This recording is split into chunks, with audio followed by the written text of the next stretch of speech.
It's great to be here among you. You know, we've had some an interesting year and opportunities to do things, and I appreciate those of you of the MEC who have provided leadership to our state. You know, you've come the past several years to the legislature with a road bill on a silver platter and gave options to the legislature, telling them, you know, here, just choose what you think we should do. Put a little bit on fuel and spread it around. I think all Democrats and all Republicans agreed we need to fix our highways. I mean, even a lawyer can figure out, you know, that we need highways done for economic development. That's one of the two main fundamental building blocks for economic development, is having good highways and having a school nearby that people that would cite a manufacturing outfit would want to send their kids to. And so, you know, I've been puzzled as to why the legislature didn't step in and give us a road bill. I mean, that would be 7,000 jobs. That would be people working in our state, and that would help our economy with 7,000 people working. When working people are swinging hammers, building highways, that's the way you boost the economy in our state. You know, you members of the MEC have been our Main Street merchants. You have funded our state government for 100 years at least. You provided leadership to us. And, you know, you hire people, you do things for the state, and yet we didn't give you any assistance, many of you, in the area of an internet sales tax. You know, that would generate about $120 to $130 million a year if we implemented an internet sales tax, and that tax is already owed.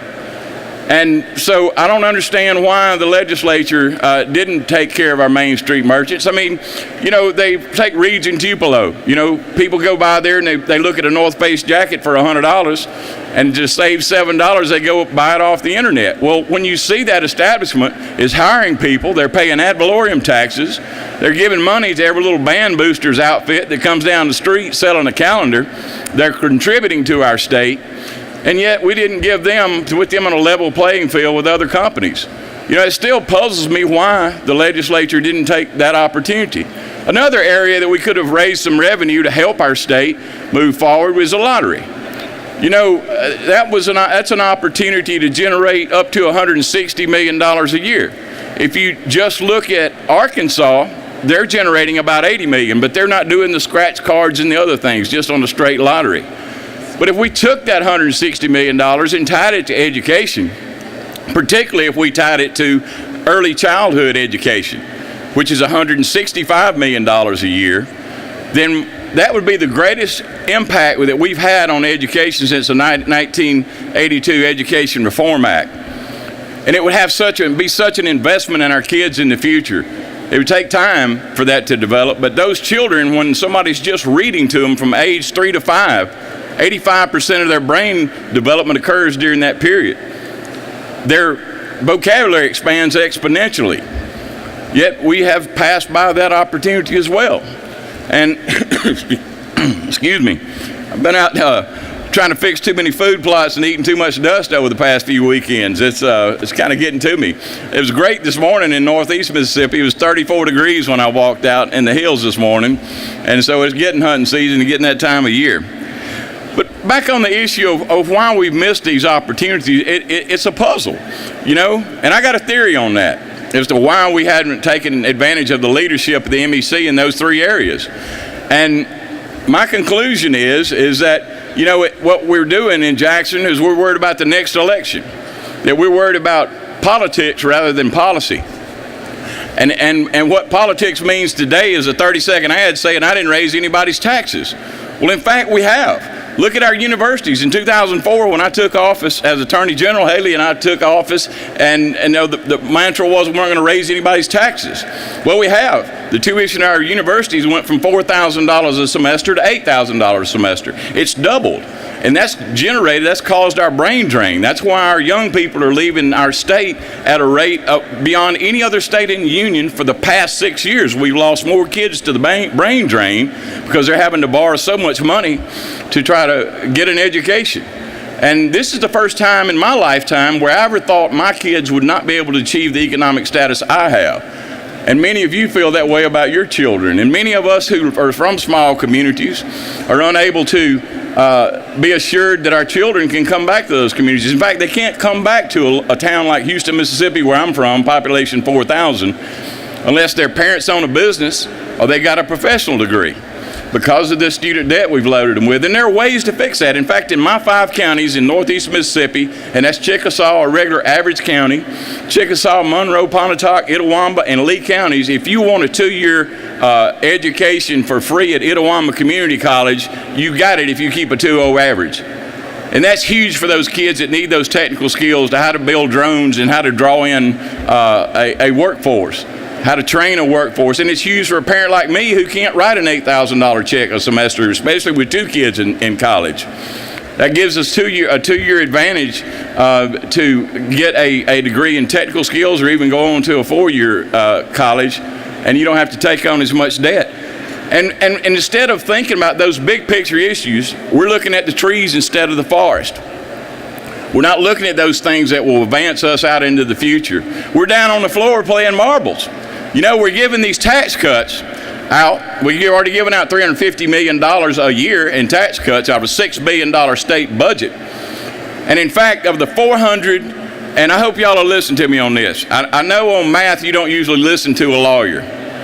Let me tell you what percentage of the $415 million in tax cuts that are being implemented now. Do you know what percentage go to out-of-state corporations?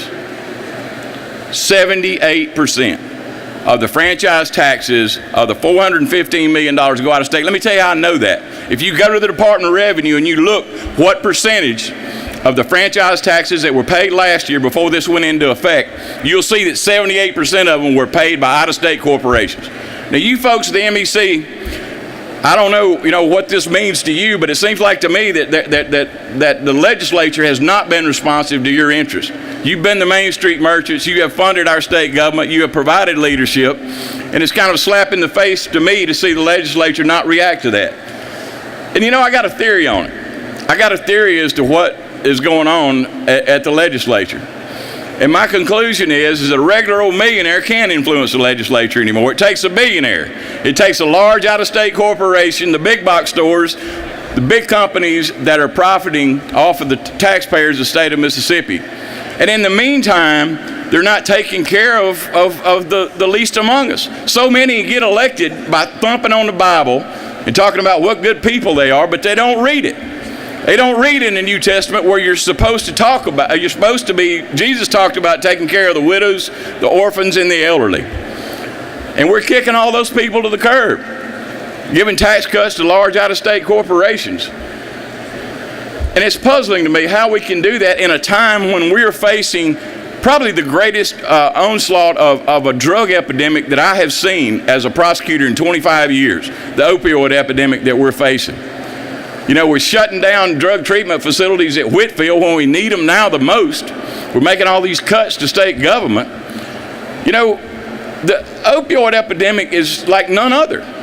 I, as a prosecutor, was a DA in the crack epidemic in the early 1990s, and then as when the meth epidemic went through. None of them are like this, like the opioids that we're dealing with. I mean, it starts with an 18-year-old kid breaking his leg playing football, to a middle-aged person, to an elderly person. It goes across all socioeconomic stratas. It's an epidemic that we're going to have to deal with. And we in the Attorney General's office are trying to deal with that, but it takes a long time for lawsuits to go through the system. We won't get our money back. We're going to have to put up money on the front end out of the taxpayer's pocket to try to take care of all those people that have been victims of this opioid onslaught. So I want to thank you, members, once again, of the MEC for providing leadership. And I want to encourage you to go over to the legislature this session. Put back on the table a road bill, something that'll get people working in our state.